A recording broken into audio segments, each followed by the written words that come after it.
కాబట్టి ఇప్పుడు ఆయన ఏం చేయాలంటే పరమ ఓర్పుతో నిలబడాలి. నిలబడితే తప్ప ఇంతమందిని ఉద్ధరించడం కుదరదు. కాబట్టి అసలు ఆ కదలికలో మొదట ఆ ఓర్పుని ఆయన సూచించాడు. కాదు, ఆయనకి ఓర్పు కాదు, కలియుగంలో వృద్ధిలోకి రావాలనుకున్న ఎవ్వడైనా ఈశ్వరుడి పాదాలు పట్టుకుని భక్తితో ఉందాం అనుకున్నాడు, వాడు చాలా ఓర్పుని కలిగి ఉన్నవాడై ఉండాలి. ఆ ఓర్పు లేదనుకోండి, వాడు పడిపోతాడు ఎక్కడో. ఎందుకునో తెలుసా అండి, ఎక్కడ మీకు సన్మానం ఉంటుందో అక్కడే తిరస్కారం ఉంటుంది అని గుర్తుంచుకోవాలి.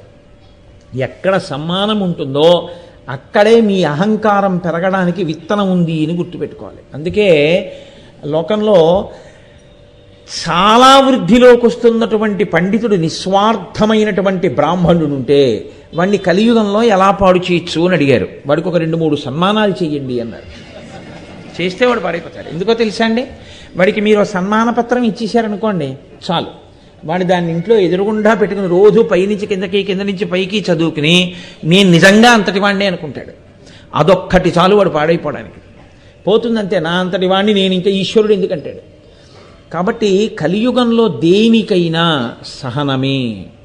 మీరు చూడండి, నేను ఎందుకు వేదిక మీద కూర్చుని వివరంగా చెప్పాలి, మీరు ఎక్కడికి వెళ్ళండి మీ సహనానికి పరీక్ష ఉంటుంది.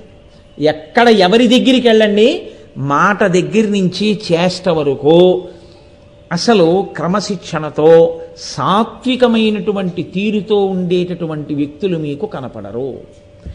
ఒక్కసారి తీసుకెళ్ళి ఒకరినో కుర్చీలో కూర్చోబెట్టారో అంతే, ఎంత మార్పు వచ్చేస్తుందో, ఎంత అధికార లాలసో. గజ్జల మల్లారెడ్డి గారి భాషలో చెప్పారంటే, అధికార కామిని గాఢ పరిష్వంగము చేత ఆమె అధరామృతమును తాగి మత్తెక్కి తైతక్కలాడే అధికార బధిరాధములు అన్నాడు ఆయన తోట. అలా అటువంటి స్థితిని పొందేస్తాడంతే అధికారంలోకి వెళ్ళగానే. యుక్తాయుక్త విచక్షణ ఉండదు, ఎవడి ఇష్టం వచ్చినట్లు వాడు మాట్లాడుతుంటాడు. అన్ని చోట్ల మీరు ఓర్మి వహిస్తూనే ఉండాలి. ఆ ఓర్పు మీకు పోయిందో అవతలవాడు కాదు పాడయ్యేది, మీరు పాడైపోతారు.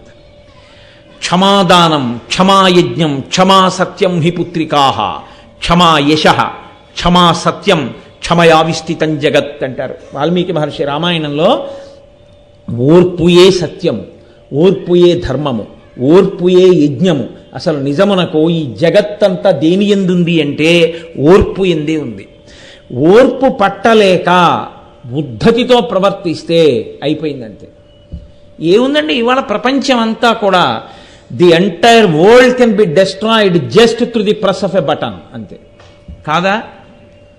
ఎక్కడో కూర్చుని ఇలా ఒక బటన్ నొక్కితే ప్రపంచం అంతా వచ్చి బాంబులు పడిపోగలిగినటువంటి వ్యవస్థ ఇవాళ ఏర్పడిపోయింది. ఎక్కడ ఎవరు సహనాన్ని కోల్పోయినా ఏ ప్రపంచ పటంలో దేశాలుండవు, జీవజాలం ఉండదు. కానీ ఇంకా నిలబడగలుగుతోంది అంటే ఎక్కడో ఇంకా సహనం అన్న మాట ఒకటి ఉంది. అది లేకపోతే అర్థమేముంది? మీరు కలియుగంలో గమనించండి, తల్లి దెబ్బలాడిందని ఆత్మహత్య పిల్ల, మేస్టారు కొట్టారని ఆత్మహత్య పిల్లాడు, భర్త దెబ్బలాడారని భార్య ఆత్మహత్య, అప్పులు చేసేసి తీర్చలేకపోతున్నామని కుటుంబం ఆత్మహత్య, లేకపోతే తనకి ఇంకా పెళ్ళవలేదని ఆడపిల్ల ఆత్మహత్య, ఉద్యోగం రాలేదని మగపిల్లవాడు ఆత్మహత్య. ఈ ఆత్మహత్యలన్నిటికీ కారణం ఎక్కడ అంటే సహనము అన్న మాటని కోల్పోవడమే. వాల్మీకి మహర్షి రామాయణంలో ఒక తీర్పు చెప్తారు. కళ్యాణీ పతగాదేయం లౌకికీ ప్రతిభాతిమా ఏతి జీవంతి మానందో నరం వర్ష శతాదపి. మనుష్యునికి 100 సంవత్సరాల వయస్సు, 99 సంవత్సరముల 364 రోజుల 23 గంటల 59 సెకండ్లు కష్టములతోటే బతికినా చిట్ట చివర 107 పూర్తయ్యే 1 సెకండ్లో నువ్వు శుభవార్త వింటావు, నువ్వు అలా ఓర్పుతో ఉండగలిగితే.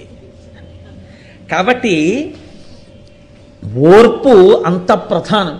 కలియుగంలో ఏ లక్షణాన్ని మనుష్యులు కలిగి ఉండాలో, ఏ రంగంలో వృద్ధిలోకి రావాలనుకున్న వాడైనా ఆ సహనం ఉండాలి.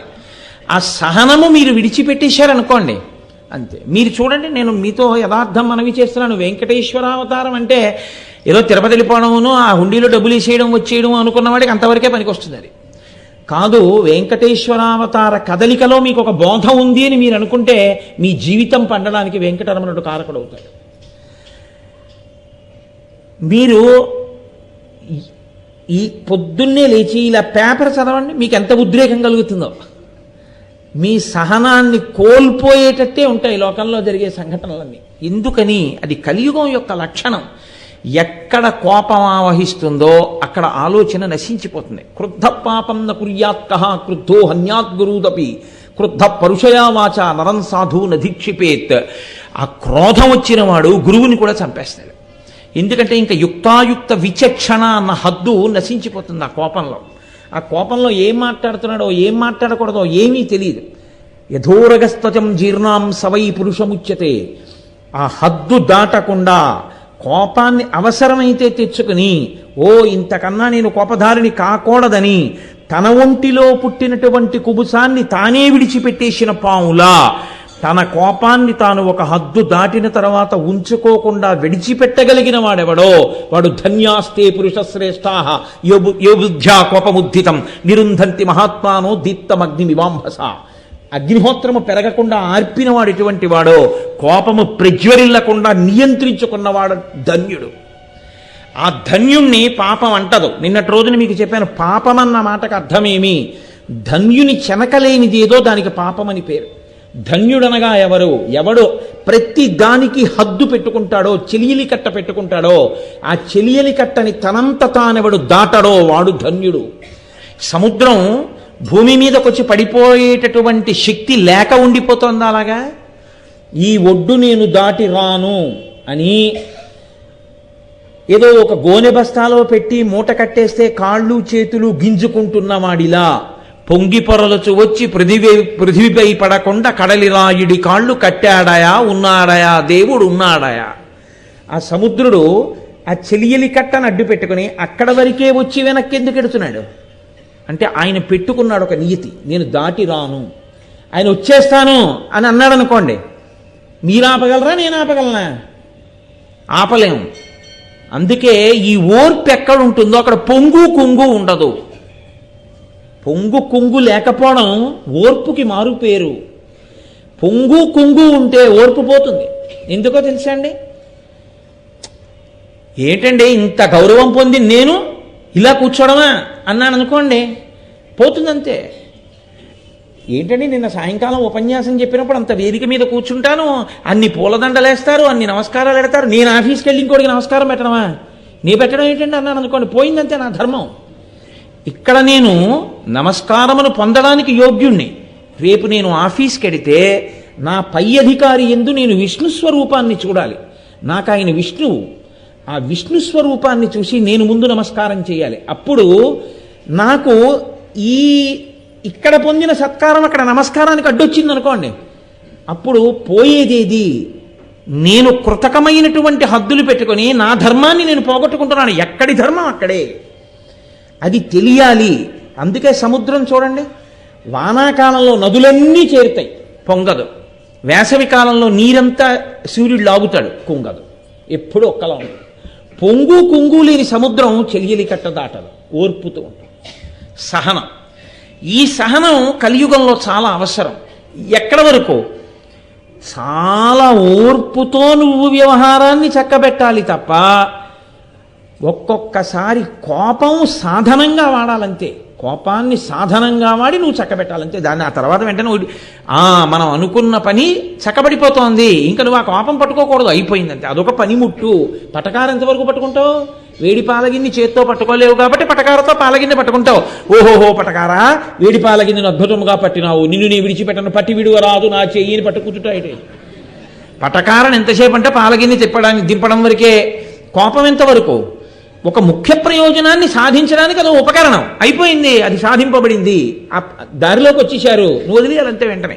నేను అదే పట్టుకుని అదే పీక్కుంటూ కూర్చుంటే వాళ్ళు బాగుంటారు, నువ్వు వాడైపోతావు. కాబట్టి ఎంతవరకు పట్టుకోవాలో అంతవరకు పట్టుకోవడం చేతనవడం ఓర్పన్న హద్దు చేత నిర్ణయింపబడుతుంది. ఆ ఓర్మితో కార్యసాధన ఎలా చెయ్యవలసి ఉంటుందో కలియుగంలో అధికారం ఉన్నంత మాత్రం చేత సాధించలేరు. ఓర్మితోనే సాధించవలసి ఉంటుంది కలియుగంలో. ఎందుకో తెలుసా అండి? అధికారం ఉందని మీరు చేశారనుకోండి, ఉపద్రవాలు వస్తాయి. మీరు ఓర్మితో చేశారనుకోండి, నా బాబు నాకన్నా అంటూ చేసిన వాడే ఉత్తమ అధికారి అవుతాడు లోకంలో. ఇది చెప్పడం అంతటి స్థితికారుడై, అంతటి మహాపరిపాలకుడై, అఖిలాండకోటి బ్రహ్మాండ నాయకుడై, ఈతడఖిలంబునకు ఈశ్వరుండై సకల భూతములలో ఉన్న తాపగలు వాడితడు అంటారు అన్నమాచార్య స్వామి. అటువంటి వాడు ఒక్క శాసనం చేసి భృగువుని శిల కింద మార్చలేక కలియుగంలో ఏది ఉండాలో లోకానికి నేర్పడానికి లేస్తూనే ఉద్ధాయ వినయాన్వితౌ, వినయంతో నిద్రలేచాడు ఆయన. ఆయన నిద్రపోతే కదూ నిద్ర లేవడానికి, ఆయన తంతాడని తెలుసు తండించుకున్నాడు. ఎందుకు తండించుకున్నాడు? అలాగే ఉంటుంది కలియుగం అంటే. నువ్వు ఓపిక పట్టి సంస్కరించాలి తప్ప శపిస్తూ పోతే లోకంలో ఎవరు మిగలరు. కాబట్టి ఇప్పుడు లేచి ఆయన ఏం చేశాడు? గబగబగబా శేషసైనాన్ని దిగొచ్చి రెండు పాదాలు పట్టుకున్నాడు భృగువి. పట్టుకుని ఆయన అన్నాడు, అయ్యయ్యయ్యో ఎంత పని చేసేశారండి, నన్ను తన్యావయా అని కోప్పడలేదు. వజ్రాధృతరం విద్ధిమచ్చరీరం ద్విజోత్తమ కిమర్థం తాడితం విప్ర కోమలాంఘ్రితలేనతం అని అడిగాడు ఆయన. వజ్రాధృతరం విద్ధి, ఈ శరీరం ఉంది చూశారు మహర్షి, ఇది వజ్రం లాంటిది, బహుకఠినం, చాలా కఠినంగా ఉంటుంది. ఎన్ని యుద్ధాలు చేసిందో. ఇది నశించే శరీరం కాదు. మెత్తటి శరీరం గట్టి అయి మెత్తగా అయిపోతుంది, అది ధర్మం. అందుకే పెరిగినన్ని రోజులు శరీరం అంటారు. 50 దాటిన తర్వాత ఇంకా శరీరం అనకూడదు, దేహం అనాలంటే ఇంకా దహింపబడడానికి సిద్ధపడుతోంది. అందుకని మొదటి గుర్తు ఏమిటంటే, అబ్బాయి ఇంకా ఇది వెళ్ళిపోవడానికి పెట్టే సర్దేస్తోంది అని గుర్తు ఏమిటంటే, నల్లగా ఉన్నది తెల్లబడ్డం మొదలవుతుంది. జుట్టు తెల్లబడుతోంది అంటే అన్ని తెలుపులోంచి వచ్చాయి, అన్ని తెలుపులో కలిసిపోతాయి. ఎందులోంచి వచ్చి ఓపికతో నిలబడ్డావో అవి ఉపసంహార ప్రక్రియ ప్రారంభమైంది. కొత్త కొత్త ఆభరణాలు వస్తాయి. ఇప్పటి వరకు ఇది లేకుండా చూసిన వాడివి ఇది లేకుండా ఇప్పుడు కనపడదు. ఇలాంటివన్నీ వస్తున్నాయి అంటే గుర్తు ఏమిటంటే ఉపసంహార ప్రక్రియ ప్రారంభమైంది. ఇందులోంచి వచ్చావో అందులోకి వెళ్ళవలసినటువంటి ప్రస్థానం మొదలైపోయింది. ఒకానొక నాడు అది పూర్తిగా నిర్ణయింపబడిన నాడు ఇది కూడా కదలడం మానేస్తుంది. దీన్ని వాళ్లే పట్టుకెళ్ళి కట్టెలలో పెట్టేస్తారు. దహింపబడుతుంది. దహింపబడే స్వరూపాన్ని పొందేస్తోంది కాబట్టి దేహం అంటారు. పెరుగుతుంటే శరీరం అంటారు. 50 తర్వాత ఇంకా దహనమునకు దగ్గర పడుతూ ఉంటుంది, అందుకని మళ్ళీ మెత్తబడిపోతుంది. పుట్టినప్పుడు కాలు ముట్టుకున్నా, చేయి ముట్టుకున్నా, బుగ్గ ముట్టుకున్నా, గుండెలు ముట్టుకున్నా, పొట్ట ముట్టుకున్నా మెత్తగా ఉంటుంది. దూదిలే ఎలా ఉందో మా అబ్బాయి బొజ్జనిలా ముట్టుకుంటే మెత్తగా ఉంటుంది. వాడి పొట్టలో తండ్రి నోరు పెట్టి ఏదో ఊతూ ఉంటాడు. ఊతుంటే చప్పుడు వస్తుంది, వాడి కిలకిల నవ్వుతూ ఉంటాడు. ఏది పెద్ద అయ్యాక పెట్టండి, వజ్రంలా ఉంటుంది వాడి కడుపు. కాబట్టి శ్రీ మహావిష్ణువు అన్నారు వజ్రాధృతరం విద్ధి. ఈ శరీరం వజ్రంలా చాలా గట్టిగా ఉంటుంది. ఇన్ని యుద్ధాలు చేసిందో దీన్ని తన్నడం, దీన్ని తంటే ఏమవుతుంది? మీ కాళ్ళు నొప్పెట్లా? ఎంత ఆశ్చర్యం అండి, ఎంత ఓర్పండి. ఆయన చేతకాక ఇదంతా కాదు. ఎందుకో తెలుసా? కలియుగంలో అసలు ఎలా ఉండాలో నేర్పుతున్నాడు ఆయన. ఇది నోటితో చెప్పక్కర్లేదు. ఆయన అవతారంగా రావడానికి కదిలిన మొదటి కదలికలో చూపించినటువంటి పాఠం ఏదుందో, సందేశం ఏదుందో అది లోకము పట్టుకుని అన్వయం చేసుకోవాలి. అందుకే మీకు అసలు వెంకటాచలం వెళ్ళేటటువంటి వాళ్ళకు వచ్చే మొదటి పరీక్ష ఎక్కడంటే, కోపం వచ్చేవే ఉంటాయి అన్నిటికీ క్యూలే, పెద్ద పెద్ద క్యూలు. ఇంకక్కడి నుంచి దొంగదారుల కోసం వెతుకులాట. తెలిసిన వాడు ఎవడైనా ఉన్నాడా? విఐపి లెటర్లు దొరుకుతాయా? రికమెండేషన్తో వెళ్ళిపోవచ్చా? ఈశ్వరుడి దర్శనానికి రికమెండేషన్ ఏమిట్రా? ఏదో డాక్టర్ గారి దగ్గరికి వెళ్ళి రికమెండేషన్ చేయించుకుని ముందు లోపలికి వెళ్ళిపోయినట్టు అక్కడ కూడా మహాన్యాయం. నీలాగే జ్వరం ఉన్న వాళ్ళు చాలామంది ఉంటే నువ్వు రికమెండేషన్ చేయించుకుని లోపలికి వెళ్ళండి. నీకు డాక్టర్ గారు తెలిసి పిలిస్తే వేరే విషయం, అది వేరు. అది ఆయనకి నీ పట్ల ఉన్న గౌరవం. నువ్వు ఎవరితో తీసుకొచ్చి రికమెండేషన్ చేయించిన డాక్టర్ గారి దగ్గరికి వెళ్ళడం ఏంటి? డాక్టర్ గారి దగ్గరికి వెళ్ళడమే అంత అన్యాయం అయితే ఈశ్వరుడి దగ్గరికి రికమెండేషన్ చేయించుకుని వెళ్ళడం ఎంత అన్యాయం అండి? అంటే ప్రతిదానికి కోపం వచ్చేవే ఉంటాయి, ఏదో కోపం వచ్చే సందర్భాలు ఉంటాయి. ఎందుకుంటాయో తెలుసా అండి? నా దర్శనానికి వచ్చావు కదా, నేను కదిలి నీ కోసం వచ్చాను కదా, నేను రావడంలో అంత ఓర్పు పట్టా, తన్నినా ఓర్చా. ఏ పాటి ఓర్పు పడుతున్నావురా జీవితంలో? అది పడితే నేను నిన్ను చూసి పొంగిపోతాను. అసలు ఏ ఓర్పు లేకుండా ఉత్తుత్తినే నా దగ్గరికి వచ్చి దొంగ నమస్కారాలన్నీ పెడుతుంటే నువ్వు నేర్చుకున్నది ఏముంది? వెంకటరమణుడి భక్తుడు అంటే, వెంకటేశ్వర దీక్ష అంటే వెంకటేశ్వరుడు లోకానికి ఇచ్చిన సందేశాన్ని పట్టుకోగలగడం. కాబట్టి ఆయన అన్నారు, వజ్రాధృతరం విద్ధి మచ్చరీరం ద్విజోత్తమ కిమర్థం తాడితం విప్ర కోమలాంఘ్రితలేనతం. చాలా కోమలంగా ఉందే మీ పాదం యొక్క అరికాలు, ఇంత మృదువుగా ఉన్న అరికాలుతో ఈ శరీరాన్ని తన్నారా, ఉండండి ఎంత పెట్టిందో అని వెంటనే గబగబా ఆయన ఏం చేశాడంటే, ప్రక్షాళ్యో ఉష్ణోదకం తీసుకొచ్చి వేడి నీళ్లు తీసుకురా అని వేడి నీళ్లు తెప్పించి, మనం చూడండి ఏమైనా కాస్త కాళ్ళు నొప్పి పెడితే వేడి నీళ్లు పోసుకుంటాం, పెట్టండి గిన్నెలో అని ఓ గిన్నెలో ఆ కాళ్ళు పెట్టించి ఓ పళ్ళెంలో వేడి నీళ్లు పోసి ఆ పాదాలు కడిగాడు. ఇప్పుడు ఎంత పొంగిపోతాడు భృగువు అంటే, అత్యంత ముక్కోపికి సత్కారమే విరుగుడు. సత్కారం చేసేసారనుకోండి, ఆయన ఏం సర్టిఫికేట్ ఇస్తాడంటే ఈయనంత మంచివాడు లేడంటాడు. అది పరిశీలనం చేతి ఇచ్చిందా, ఆయనకి జరిగినటువంటి సత్కారం చేతి ఇచ్చిందా? అంటే నీకు సత్కారం ఎక్కడ బాగా జరిగిందో ఆయన పూజనీయుడా, అదే నువ్వు సర్టిఫికెట్లు ఇచ్చే విధానం. అంటే కలియుగం అలా ఉంటుంది. నువ్వు ఏం చేస్తున్నావు అన్నదాన్ని బట్టి నీకు గుర్తింపు ఉండదు. నీవు అవతల వాళ్ళ దగ్గర ఎంత ప్రాపకం సంపాదించగలవు, ఎంత బాగా పొగడగలవు అన్నదాన్ని బట్టి నీకు గుర్తింపు ఉంటుంది. కానీ ఆ గుర్తింపు ఈ శరీరమునకు సంబంధించింది, దీన్ని తృప్తిపరుచుకోవడానికి సంబంధించింది. ఈశ్వరుడి దగ్గర గుర్తింపు కావాలనుకున్నవాడు ఇటువంటి హేయమైనటువంటి మార్గములను అనుసరించక్కర్లేదు. ఆయనకి తెలుసు ఎవడు యోగ్యుడో, ఆయనకి తెలుసు, ఆయన అనుగ్రహించగలడు. కాబట్టి ఇప్పుడు ఆ వేడి నీళ్లతో కడిగి ఆయన ఊరుకోలేదు. లక్ష్మీదేవిని దగ్గరికి పిలిచి అన్నాడు, స్వగృహం సకుటుంబంచ సర్వలోకం విడంబయం అన్నాడు. లక్ష్మీదేవి యొక్క తల మీద నీళ్లు చల్లాడు. ఎందుకు చల్లుతున్నానో తెలుసా లక్ష్మి? ఈ నీళ్లు ఏమిటనుకుంటున్నావు? ఏం సామాన్యం అనుకుంటున్నావా? ఇవి దధార శిరసాతోయం. ఆ నీళ్లు తీసి తన తల మీద చల్లుకున్నాడు. పైగా అన్నాడు, విప్రపాదోద్గతం శివం. మహానుభావుడు భృగు అంటే సబ్రాహ్మణుడు, ఆయన పాదములు కడిగిన నీళ్లు, వీటిని తల మీద చల్లుకోవాలి లక్ష్మి అని తల మీద చల్లుకుని, లక్ష్మీదేవి తల మీద చల్లి, కొడుకుని పిలిచి మన్మధుల్ని ఆయన తల మీద చల్లి, తన చుట్టూ ఉన్నటువంటి ఆ పరివారం అందరి తల మీద చల్లి, ఆ గిన్నె పట్టుకుని ఏదో ఇంట్లో పుణ్యాహవాచనం చేయించుకుంటే చల్లుకున్నట్టు ఓ ఆవిడి మండోటేసుకుని స్వగృహం వైకుంఠం అంతా ఆయనే చల్లుకున్నాడు ఆ నీళ్లు. ఎంత పొంగిపోతారండి భృగువు. సకుటుంబంచ తన ఇంట్లో అంటే వైకుంఠంలో తన పక్కన ఉన్న వాళ్ళందరి తలల మీద చల్లాడు. ఎందుకుట? సర్వలోకం విడంబయం, లోకములనన్నిటినీ కూడా ఒక మార్గమును చూపించడానికి, భృగువుకి బుద్ధి చెప్పడానికి తప్ప నిజంగా భృగువు చాలా గొప్ప పని చేసేశాడని కాదు. భృగువుకి బుద్ధి చెప్పడానికి తాను సహనంతో ఉండడం వినా కలియుగంలో మార్గం లేదు. కాబట్టి ఇప్పుడు ఇవన్నీ చేసి ఆ పాదాలు తుడిచేసి చక్కగా ఇలా పడుకోండని ఆ కాళ్ళు ఒత్తినట్టుగా ఒత్తుతూ, ఇంత అహంకారానికి కారణం భృగువుకి అరికాల్లో కన్నుంది. కాళ్ళొత్తుతున్నట్టుగా ఒత్తుతూ అరికాలులో ఉన్న కాలు తన బొట్టన వేలితో చిదిమేశాడు. అప్పుడు భృగువుకి బుద్ధి వచ్చింది. సరే, అది వేరు మాట. ఈయన అప్పుడు గబగబా కిందకెళ్ళి శ్రీ మహావిష్ణువుని అందరూ ఆరాధించవలసినదే అని ఒక తీర్పు చెప్పారు. ఆ యజ్ఞం అక్కడ పూర్తయిపోయింది. ప్రధాన ప్రయోజనం ఏమిటి? స్వామి కదిలి రావాలి వెంకటేశ్వరుడిగా.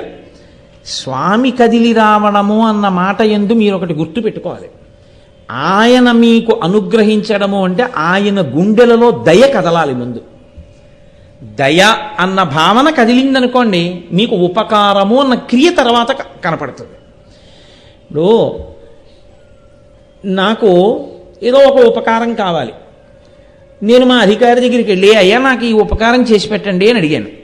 ఇప్పుడు ఆయనకి నేను చెప్పిన పరిస్థితులను విని ఇతనికి ఉపకారం చెయ్యవలసిందే అని నా యందు దయ ముందు కలిగిందనుకోండి, నేను కోరుకున్న ఉపకార రూపంలో ఆయన సంతకం పెట్టో ఆర్డర్ ఇస్తారు కదండి. ముందు దయ గుండెల్లో కదలాలి. దయ గుండెలలో కదిలితే వెనక ఉపకారం అన్నది కనబడుతుంది. వెంకటేశ్వరుడు కదలాలంటే ముందు ఆయన దయ కదలాలి. ఆయన దయ కదిలితే తప్ప, ఆయన కారుణ్యము కదిలితే తప్ప ఆయన కదలడం ఉండదు. ఎప్పుడు భావన యందు ముందు కారుణ్యము కదులుతుంది. దయ కదిలితే ఉపకారం అన్నది మీకు ఒక రూపంగా పైకి కనపడుతుంది. ఎవరినో చూశారు, ఆయన మంచి కళ్ళ డాక్టర్ గారు, తన కారు కిందే పడిపోబోయింది ఎవరో ఒక అమ్మాయి. గబగబా దిగొచ్చి ఏమమ్మా అలా వచ్చామన్నారు. సార్ నాకు కళ్ళు లేవు సార్ అంది ఆవిడ. అంతే, ఆయనే కళ్ళ డాక్టర్ గారు, ఆయనకి దయ కలిగింది. ఇన్ని ఆపరేషన్లు చేశాను, పాపం ఇంత చక్కగా ఉంది ఈ పిల్లకి కళ్ళుంటే ఎంత బాగుండేదో అనిపించింది. కూర్చో కారులో తీసుకుపోయిన ఆపరేషన్ చేసేసాడు, కళ్ళు వచ్చేసి. కళ్ళొచ్చేయడం ఆయన దయకి ఫలం. అసలు ముందు ఆయన దయ కదలాలి కదండి, గుండెల్లో ఆయన దయ కదలాలి. గుండెలలో ఉన్న దయ కదలడం అమ్మవారు కదలాలి. ఆవిడే కదా దయాస్వరూపిణి. ఆవిడ ముందు కదిలితే తప్ప లోకానికి ఒక పాఠము రాదు. వెంకటేశ్వర అవతారము కాబట్టి ఆవిడ ఒక చిత్రమైన ప్రతిపాదన చేసింది. భృగువు వెళ్ళిపోగానే ఆవిడంది, స్వామి నేను నిన్ను ఎప్పుడూ ఆలింగనం చేసుకుంటూ ఉంటాను. నేను ఆలింగనం చేసుకునేటటువంటి స్థలం నీ వక్షస్థలం. నీ వక్షస్థలం నా వక్షస్థలంతో రాపాడబడితే దాన్ని ఆలింగన సుఖము అంటారు. పుత్రగాత్ర పరిష్వంగము కన్నా సుఖము ప్రపంచమునందు లేదు అని. కొడుకుని కౌగిలించుకోవడం అంటే కొడుకు యొక్క గుండె, కొడుకు యొక్క వక్షస్థలం తండ్రి యొక్క వక్షస్థలానికి పూర్తిగా తగిలేటట్టుగా ఒకరినొకరు కౌగిలించుకోవడం. అలా కౌగిలించుకుంటే ఒక గొప్ప సంతోషం ఉత్పన్నమవుతుంది. ఒక కొడుకుని తండ్రి కౌగిలించుకున్నట్టు నేను నిన్ను ఆలింగనం చేసుకుంటూ ఉంటాను భర్తవి కనుక. నేను నిన్ను ఆలింగనం చేసుకోవడము అనేటటువంటి నా తృప్తి స్థానము నీ గుండె. నా తృప్తి స్థానమును నీతో సమానుడు కానివాడు, నీకు కొడుకు సదృశుడు, ఒక ఋషి, ఒక మనుష్యుడు తన్నాడు. ఇది అపచారం. తండ్రిని కొడుకు తన్నకూడదు, తన్నాడు, నువ్వు సహించావు, పైగా కాళ్ళు కడిగావు. ఏ నా ఆలింగన స్థానము అవమానింపబడిందో దాన్ని నేను హర్షించలేను. కాబట్టి కరవీరపురం గచ్చామి గరుడధ్వజ, నేను కరవీరపురం వెళ్ళిపోతున్నాను, వెళ్ళిపోయి అక్కడ ఉంటాను. నేను వైకుంఠంలో ఉండదలుచుకోలేదు కొంతకాలం. నాకు రోషం వచ్చింది, కోపం వచ్చింది, నేను వెళ్ళిపోతున్నానంది ఆవిడ. అయితే మీరిక్కడ తడితోసి జగన్నాథ మదాలింగస్థల, నేను ఏ ప్రాంతాన్ని కౌగలించుకున్నప్పుడు నా గుండెల చేత రాపాడిస్తానో ఆ స్థానాన్ని తన్నాడైన. లేదు, నా నివాస స్థానాన్ని తన్నాడైన. నువ్వు నాకు ఇచ్చిన స్థానం గుండె, అక్కడ తన్నాడు. కాదు, నీ గుండె నా ఐదోతనానికి గుర్తు, దాన్ని తన్నాడైన. నాకు బాధ కలిగింది, నువ్వు క్షమించావు, నేను క్షమించలేను. నువ్వు క్షమించిన వాడిని నేను శపించలేకపోతున్నాను, కాబట్టి నేను వెళ్ళిపోతున్నాను వైకుంఠం నుంచి అని. ఎక్కడికి వెళ్ళిపోతుందో చెప్పింది ఆవిడ, చెప్పకుండా వెళ్ళిపోలేదు ఆవిడ. గచ్చామి గరుడధ్వజ, నేను వెళుతున్నాను ఎక్కడికో తెలుసా, కరవీరపురం వెళ్ళిపోతున్నాను, కొల్హాపురం వెళ్ళిపోతున్నానని తల్లి వెళ్ళిపోయింది లక్ష్మీదేవి. వెళ్ళిపోతే అక్కడ ఒక పెద్ద గమ్మత్తోడు జరిగింది. ఆవిడ వెళ్ళిపోయినటువంటి ఉత్తర క్షణంలో యథాగత మహాలక్ష్మి తథా నారాయణో హరిహి, ఆవిడ వైకుంఠం నుంచి వెళ్ళిపోగానే శ్రీ మహావిష్ణువుకి ఒక్క క్షణం కూడా అక్కడ ఉండబుద్ధి లేదు, ఆయన వెళ్ళిపోయాడు. ఇది బాహ్యంలో లక్ష్మీదేవి వెళ్ళిపోయింది కాబట్టి ఉండలేక ఆయన వెళ్ళిపోయాడు. ఆంతరంలో దయ కదిలితే కానీ వెంకటేశ్వరుడు కదలడు. ఆయన కదిలి వస్తున్నాడు అవతారానికి. కింద ఇక్కడ నిలబడడం కోసం మహానుభావుడు బయలుదేరి వస్తున్నాడు. ఇందులో మీరు ఒక పెద్ద రహస్యాన్ని ఒకదాన్ని పరిశీలించవలసి ఉంటుంది. ఆమె నిత్యానపాయిని కదా, తెల్లవారి లేస్తే లక్ష్మీదేవికి పూజ చేస్తే మనం నిత్యానపాయనీం నిరవద్యాం దేవదేవ దివ్య మహిషీం అని చెప్తున్నాం కదా. అటువంటి తల్లి ఎప్పుడూ వీడి ఉండని తల్లి కదా.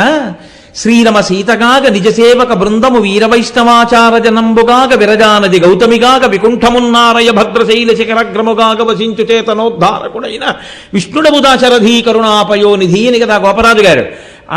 ఆయన రాముడిగా వస్తే ఆమె సీతగా వస్తుంది, ఆయన కృష్ణుడిగా వస్తే ఆవిడ రుక్మిణిగా వస్తుంది. ఆవిడ నిత్యానపాయిని, ఆయన్ని విడిచిపెట్టి ఉండదు. అటువంటి తల్లి విష్ణువుని విడిచిపెట్టి వెళ్ళిపోవడం ఎలా కుదురుతుంది అంటే, ఆవిడ నిజంగా విడిచిపెట్టి వెళ్ళిపోయింది కాదు, ఆయన ఎక్కడికి రావాలో మార్గం సూచిస్తున్నది. ఎక్కడికొచ్చి ఆయన నిలబడాలో ఆవిడ మార్గాన్ని ప్రచోదనం చేస్తోంది. నువ్వు ఇక్కడికొచ్చి నిలబడాలి, నిలబడి అనుగ్రహించాలి వీళ్ళందరినీ. కాబట్టి ఆవిడ వెళ్ళిపోగానే ఆయన ఉండలేకపోయాడు. అసలు రహస్యం ఏమిటో తెలుసా అండి? వేదం మనకు ఒక మాట చెప్తోంది. పురుషుడు అగ్నిహోత్రం చేస్తాడు. అగ్నిహోత్రం కానీ సంధ్యావందనం కానీ ఇలాంటివి చేసేటప్పుడు తాను అమ్మడానికి అధికారం ఉన్న ప్రదేశం ఏదున్నదో, విక్రయించడానికి తనకి అధికారం ఉన్న ప్రదేశం ఏదున్నదో అక్కడ తన పక్కన తన భార్య లేని స్థితిలో తాను అగ్నిహోత్రం చేయడానికి అనర్హుడు. నేనే నా ఇంట్లోనే అగ్నిహోత్రం చేస్తున్నాను, నా భార్య నా పక్కన లేదనుకోండి, ఆ సమయంలో నేను విక్రయించడానికి అధికారం ఉన్న ప్రదేశంలో, అంటే ఇంట్లో ఎంత మేర అమ్మడానికి నాకు అధికారం ఉందో అది కాకుండా మా అన్నయ్య ఇంట్లో పక్కన ఉన్నా సరే నేను అగ్నిహోత్రం చేయకూడదు. నేను విక్రయించడానికి అధికారం ఉన్న ప్రదేశంలో నా భార్య తిరుగుతుండగానే నేను అగ్నిహోత్రం చెయ్యాలి. ఎందుకని? ఈయనకి గృహస్థు అని ఒక పేరు, ఆమెకి పత్ని అని ఒక పేరు. పత్ని అంటే ఆమె పక్కన ఉంటే తప్ప ఈయన కొన్ని చెయ్యడానికి వీలు లేదు. ఈయన ఇవి చెయ్యడానికి అర్హుడే. ఆడదాని మెడలో మంగళసూత్రాన్ని చూడగానే ఆమె సువాసిని అని ఎలా నమస్కరిస్తామో, ఈయన మంగళప్రదుడు, ఈయన అగ్నికార్యం, హోమం, యజ్ఞం, యాగం, కన్యాదానం, పూజ చెయ్యడానికి అర్హుడు. ఎడంభుజం మీద ఉత్తరీయం. ఆ ఉత్తరీయం ఆయన అధికారాన్ని సూచిస్తుంది. మంగళప్రదుడు ఆయన భార్యాసహితుడు, ఆయన యజ్ఞయాగాదులు చేయవచ్చు అని. పత్ని అన్న మాటకి అంత లోతైన అర్థం ఉంది. కాదు మీతో నేను ఒక విషయాన్ని మనవి చేస్తాను. ఆమెయే ఆ ఇంటి లక్ష్మి. అందుకే పీటల మీదకి తీసుకొచ్చేటప్పుడు గౌరీ పూజ వరకు ఆమె నడిచి రావచ్చు. గౌరీ పూజ చేసిన తరువాత ఇక ఆడపిల్ల ఎట్టి పరిస్థితుల్లోనూ పెళ్లిపీటల మీదకి నడిచి రాకూడదు. ఎందుకు రాకూడదో తెలుసా అండి? ఆమెతో గౌరీ పూజ చేయించినప్పుడు కన్యావరణ అయిపోతుంది. ఆమెని ఆయనకి ఇల్లాలుగా ఇవ్వడానికి తీసుకొస్తున్నారు పీటల మీదకి. ఇప్పుడు ఆయనకి ఆమె లక్ష్మి. ఆయనకి లక్ష్మిగా వస్తున్నది నడిచి రాకూడదు. లక్ష్మి రథం మీద రావాలి, గౌరవంగా రావాలి, మర్యాదతో రావాలి. అందుకని ధాన్యం పోసినటువంటి గంపలో కూర్చోపెట్టి, ఈమె లక్ష్మి, నీవు నారాయణుడవు, నీకు ఈమెనిస్తున్నామని మేనమామల ముద్దు మేలైన ముద్దు, ఈమె వృద్ధిలోకి రావాలని మేనమామలందరూ కలిసి లక్ష్మికి తీసుకొస్తున్నారు. కాబట్టి బుట్టలో పట్టి తీసుకొస్తారు. మా అక్క చెల్లెలికి తోడ పుట్టినందుకు మేము పొందిన అదృష్టం ఏంటంటే, మా అక్క చెల్లెలి కడుపున పుట్టిన లక్ష్మిని మేము పట్టుకుని తీసుకెడుతున్నాం, నారాయణుడి దగ్గరికి తీసుకెడుతున్నాం, ఇంతకన్నా మాకేం కావాలి అని వాళ్ళు పంచెలు కట్టుకుని ఉత్తరీయాలు వేసుకుని వాళ్ళు బుట్ట పట్టుకుని ఎడతారు లక్ష్మీదేవిని. లక్ష్మీదేవిని పట్టుకుని తీసుకొచ్చి నారాయణుడికి అప్పజెప్పారు. కాబట్టి మగపెళ్లి వారు మురిసిపోయి లక్ష్మినే తెచ్చి తనకు అప్పజెప్పారంటే మామగారు మురిసిపోవాలి. తన ఇంటికి లక్ష్మీదేవి వచ్చింది కాబట్టి ఎక్కడో పుట్టిన పిల్ల ఇక్కడికి వచ్చింది, ఇంటి పేరు వదిలేసింది, వంశం వదిలేసింది, గోత్రం వదిలేసింది. తన కొడుకు యొక్క తేజస్సు స్వీకరించి తన వంశానికి ఉద్ధారకుణ్ణి కనిస్తోంది. తను తాతయ్య మనవణ్ణి చూసుకుని మురిసిపోతున్నాడు. ఇన్ని తరాలు చూశానని తాతగారు అని పిలిపించుకుని సంతోషపడిపోతున్నాడు. అందుకని మామగారు ఆ రోజున మురిసిపోయి పిల్లని బుట్టలో పెట్టి తెచ్చినందుకు తన ఆనందమును ఆవిష్కరిస్తూ, మీరు 10 కాలాలు జీవించి ఉండండి అని ఆయుర్దాయకారకముగా అంచు కలిగిన వస్త్రాన్ని బహూకరిస్తాడు. వస్త్రద్వయం, ఒకటి ఇవ్వకూడదు కాబట్టి పంచెల చాపు లేదా ఉత్తరీయంతో కూడిన పంచెని ఆ బుట్టలో తీసుకొచ్చిన వాళ్ళందరికీ బహూకరిస్తారు. అసలు ఆడపిల్ల జీవితంలోకి ప్రవేశించడమే అంత గమ్మత్తు. పెళ్ళైపోయిన తర్వాత ప్రధాన హోమం దగ్గరికి వెడుతుంటాడు పురుషుడు. వెళ్ళేటప్పుడు భార్యని తీసుకెళ్లేటప్పుడు ఒక మంత్రం ఉంటుంది, ఆ మంత్రం చెప్పి తీసుకెళ్ళాలి. ఏమని తీసుకెళ్తాడో తెలుసా అండి? నీవు స్వామిని అయి నడిచిరా అంటాడు. అంటే హోమం చేయడానికి ప్రధాన హోమం రాత్రి ముహూర్తం అయితే రాత్రి చేసేస్తారు ప్రధాన హోమం. ప్రధాన హోమం చేసేటప్పుడు భార్య పక్కన కూర్చోవాలి అంటే తన అభ్యున్నతికి అంతటికీ ఇక ఆమె కారణమై ఉంటుంది. కాబట్టి ఆమె స్వామిని అంటే ఆమెయే ఆ ఇంటి యజమానురాలు. గృహిణి గృహముచ్యతే. గృహము అని దేనికి పేరు? భార్య ఉంటేనే దానికి గృహమని పేరు. భార్య లేదు, అది గృహము కాదు. గృహము కాదు కాబట్టి ఆయన గృహస్థు కాడు కాబట్టి ఆయనకి యజ్ఞం కాని, యాగం కాని, అగ్నిహోత్రం కాని, తన కడుపున పుట్టిన పిల్లని కన్యాదానం చేసే అధికారం కానీ ఆయనకి లేవు. ఇంకో గంటని కూర్చోబెట్టి చేయించాలి. భార్యాస్థానము అంత గొప్పది. అందుకే శాస్త్రం దాన్ని ఇంకొక పేరుతో పిలవదు, పత్ని అని పిలుస్తుంది. పత్ని వేరు, భార్య వేరు, సతి వేరు, వీటికి అర్థాలు వేరుగా ఉంటాయి. పత్ని అన్న మాటకు అర్థం ఏంటంటే అందుకే ధర్మపత్ని సమేతస్య అంటాం. తన పక్కన కూర్చుని అగ్నిహోత్రాది క్రతువులు చేయడానికి అధికారము పొందినదెవరో ఆమె మాత్రమే పత్ని.